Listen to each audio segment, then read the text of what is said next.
Selamat malam para pendengar setia di seluruh Indonesia di Dongeng Aki Rukman. Selamat mendengarkan dan tetap merdeka. Assalamualaikum warahmatullahi wabarakatuh. Bismillahirrahmanirrahim. Alhamdulillahirabbil alamin. Wassalatu wassalamu ala asrofil anbiya'i wal mursalin Sayyidina Muhammadin wa ala alihi wa sahbihi azmain, amma ba'du. Bapak Ibu dan kawan-kawan sekalian, selamat malam sampurasun. Kita lanjutkan sekarang tentang tinjauan kependudukan di Apsel, Afrika Selatan. Kita selesaikan sekarang. Kenapa mau 3 kali? Karena ini KB-nya belum diurai. KB di Afrika Selatan itu telah dilaksanakan sejak tahun 1930. Jadi sudah lama. Hanya dilaksanakannya oleh swasta. Kalau di kita juga sama, 1957 kita dilaksanakan oleh swasta juga, yaitu oleh PKBI. Nah, di sana juga semacam PKBI namanya ANC begitu ya. Nama-namanya KB dilaksanakan oleh swasta itu tidak seperti dilaksanakan oleh pemerintah. Itu kan bedanya. Swasta teh seada-adanya modalnya, seada-adanya kekuasaannya, seada-adanya kewenangannya. Tapi walaupun begitu dia mendirikan rumah sakit Mother namanya, atau Mother gitu ya, Mother, Indung, sarwa baik lah. Di tiap-tiap kota besar.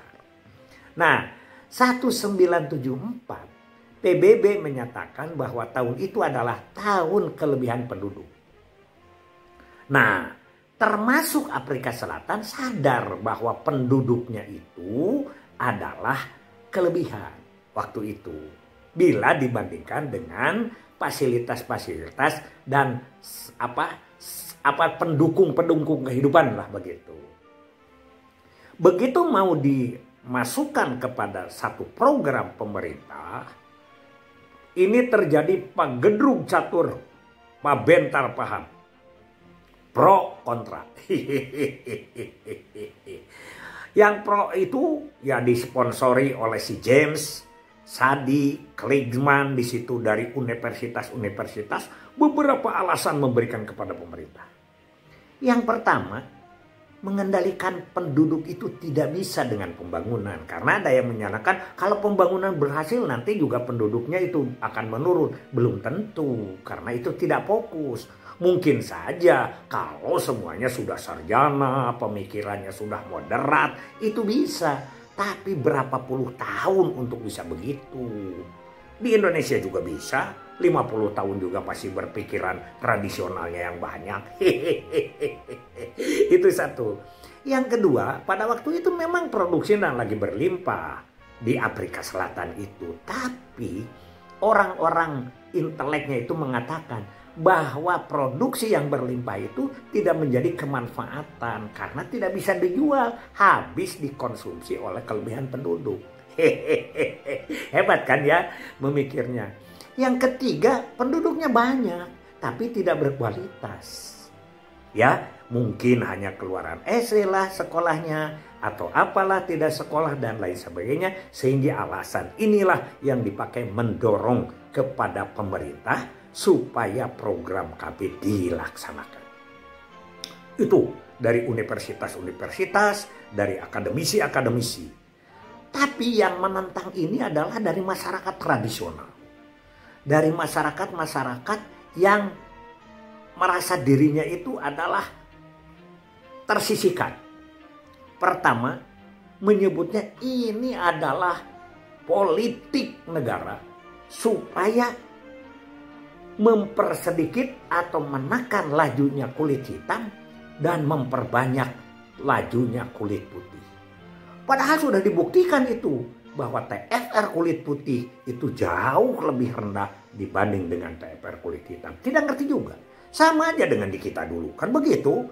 Ini politik luar kan supaya bangsa Indonesia semakin sedikit, bangsa lain semakin banyak. Padahal pada waktu di Eropa itu, di Amerika pada saat itu sudah sangat sedikit penduduknya karena melaksanakan KB-nya sudah ratusan tahun terlebih dulu dibandingkan dengan kita. Pendapat itu ada di mana-mana. Yang kedua, takut kehilangan pekerjaan karena nanti akan didominasi oleh kulit putih. Apalagi itu adanya apartheid itu ya, bahwa tidak membeda-bedakan antara kulit putih dengan kulit hitam. Itu menantang dan sudah pertentangan begitu banyak, juga permasalahan begitu mau dimulai itu ya. Yang pertama menjelaskan tentang pendidikan seks, tentang kesehatan reproduksi remaja. Susah banget. Karena itu dianggap tabu, dianggap pamali, dianggap tidak sesuai dengan norma begitu. Dua, pelayanan, tenaga pelayanan sangat kurang dan lain sebagainya. Banyak hal-hal yang menentang dan juga masalah-masalah yang harus dilaksanakan. Namun demikian, dicoba mulai tahun 1974, ini menjadi program pemerintah KB-nya di sana. Banyak yang dilatih, disediakan fasilitas dan lain sebagainya. Namun demikian, 10 tahun kemudian dievaluasi lagi pada tahun 1984, ternyata moyodok, ngeyeten alias lambat sekali pertumbuhannya. Ya, mungkin peserta KB-nya hanya sedikit lah. Tidak seperti di kita kan 10 tahun kita langsung ke 35% dan lain sebagainya. Inilah penyebabnya. Di mana ini? Lalu dievaluasi lagi.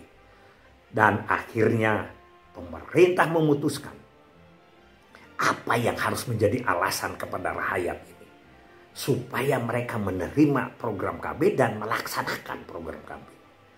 Satu kata kampanye yang paling dimasukkan bahwa KB merupakan bagian dari pembangunan.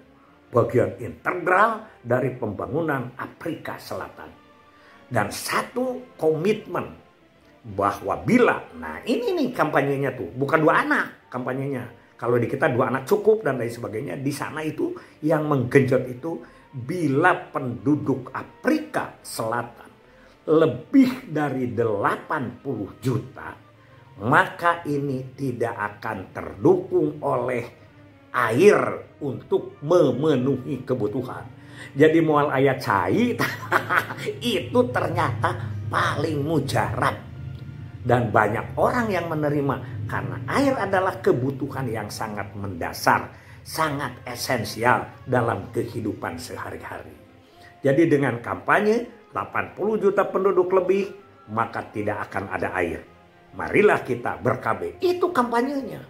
Beda-beda ya dengan di kita. Nah setelah itu alhamdulillah di Afrika Selatan ada kemajuan tentang perkembangan kependudukannya, khususnya dalam pengendalian penduduk. Itu saja dulu dari Aki, dan ini dianggap tamat. Dianggap tamat untuk Afrika. Tidak usah terlalu jelimet karena kita hanya ingin wawasan kita bahwa di negara-negara lain yang juga melaksanakan KB, dinamikanya sangat bervariasi. Tapi prinsipnya sama. Ada penolakan di antara juga di sana dari agama yang belum begitu menerima. Karena memang para ulama perlu terus kita kembangkan. Termasuk di kita sekarang. Jangan menganggap bahwa ulama sudah setuju semuanya. Karena ini regenerasinya tidak nyambung. Sekali lagi tidak nyambung ya. Dari Mama Ilyas Ruhyat, dari Mama Totoh Abdul Patah, dan banyak lagi kiai-kiai termasuk kiai yang dari Ciparai itu ya, itu kepada murid-muridnya tidak memberikan wasiat yang lebih dalam tentang program KB ini.